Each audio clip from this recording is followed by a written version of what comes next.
Hi, good evening, church family. I'm so grateful to be here tonight.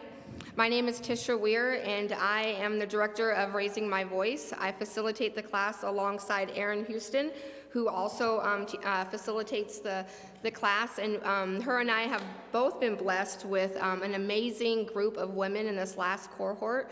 Tonight we have a special lady here tonight to share her story, and the reason I say that is because I've known Jessica and her mom since she was 13 years old, and her and my daughter were friends, and God just keeps placing us in each other's lives. And now I'm just so blessed to have the privilege to be welcomed into Rose's home on the third Monday of every month to have a women's meeting, and I'm so grateful for that. And I'm just so grateful to be here tonight, and so blessed to be able to be a part of such an amazing journey of healing and transformation.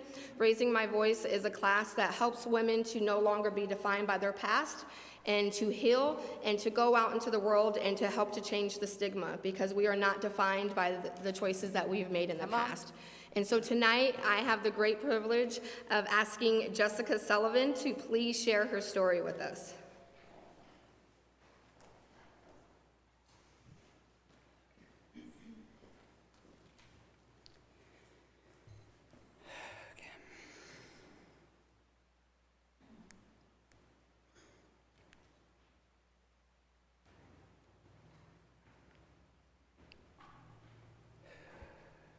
All right. First, I want to thank you for giving me this space to share. What I'm about to say isn't easy, and this isn't like any polished speech. It's my truth, and it's the truth of a little girl who got lost in a system. A young woman who got caught in addiction, and someone who still is fighting to rebuild a life that I should have broken me. But I'm here, and that means something, and I know that. I grew up in and out of foster care system. My sister and I were taken together, but my brother was placed in another home.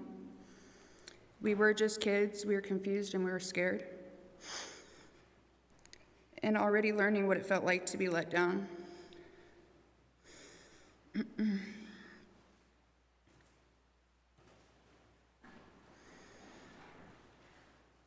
Our lives felt like a revolving door. New homes, new faces, new rules, no stability.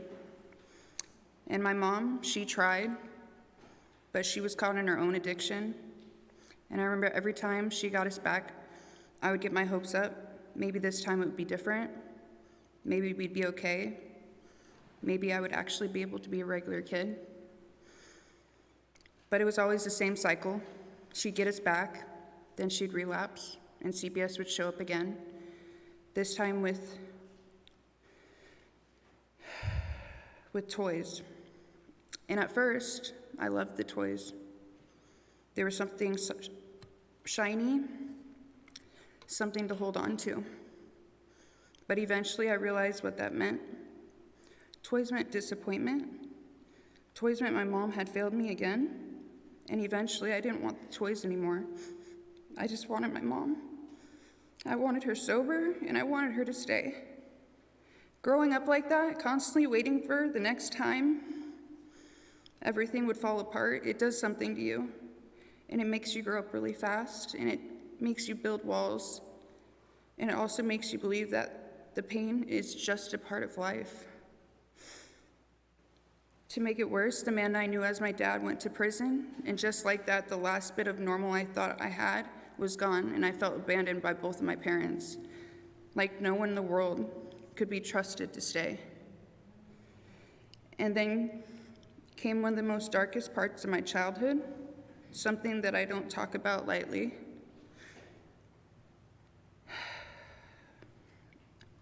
I was molested by the women in the homes that I stayed in. And that kind of trauma, it steals something from you, and it twists your sense of safety and your sense of worth, your ability to trust, and it leaves behind questions that haunt you. Like, why me? Where was everyone? And why didn't anybody protect me? I didn't have answers, just silence and pain. Later in my life, my dad got out of prison, and for a while I thought maybe, just maybe, life could settle down for a short time. Things did feel normal, but that hope didn't last either. My sister, my best friend, my anchor, she died of a heroin overdose. And that was it. That was the moment that pushed me over the edge, and I couldn't hold on together anymore. And I didn't know how to cope, so I turned to the only thing that ever offered numbness: drugs.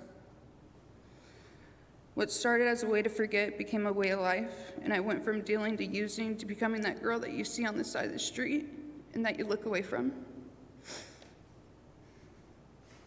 I was that person. Dirty, strung out, empty, and I lost myself in chaos. My first son never even had the chance to know me, and I wasn't who I wanted to be. I tried. My second son got a glimpse of who I wanted to be. I did get clean, and I wanted to be different, but addiction, it's ruthless, and I relapsed again. And just like that, everything I'd built was gone again. Then came the news I was pregnant with my daughter. And I really had hope. I did get sober, and I believed that I really could change. But the enemy, the pain, the trauma, the addiction, it found its way back in, and I relapsed again. Fentanyl, meth, pills, crack, whatever it took to feel nothing, and I ended up in county jail, facing years in prison. I sat in that cell looking into a metal mirror, and all I could see was the woman that I swore I'd never become, and I had become my mother, the very person I used to cry over, and I hated myself for it. And to make it worse, I just lost my brother to an overdose. My sister was gone, my brother was gone, and now I was facing this time, and I'm my mom's only child, and in that moment I felt like the final thread holding everything together had snapped. It felt like death was following me, like I was next. But here's the twist, is I never expected my mom, my addict, my heartache, she was sober. For real. She came to me with love, with compassion, with forgiveness, and that gave me the real first taste of hope that I've ever had in a long time. Hope feels like a breath of fresh air of years of suffocation.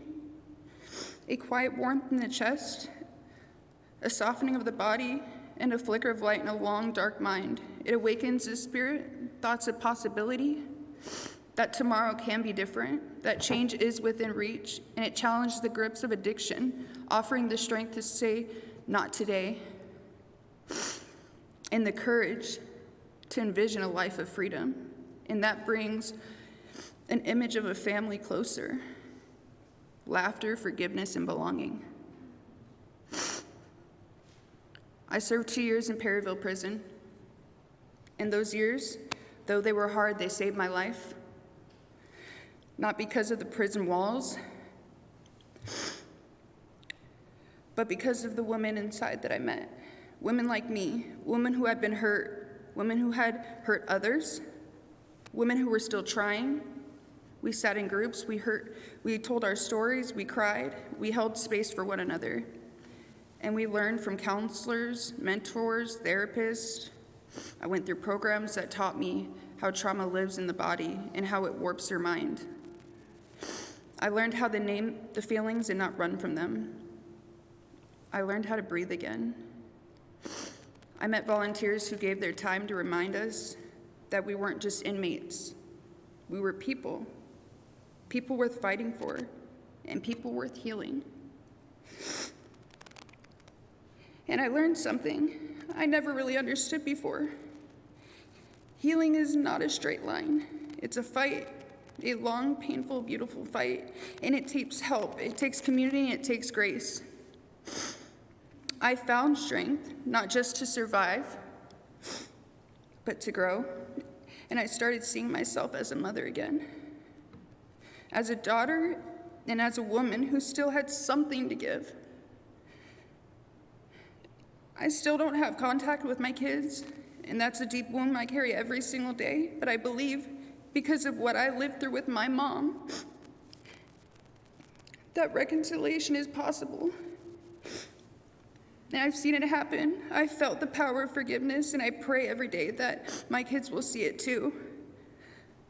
So I want to say to anybody,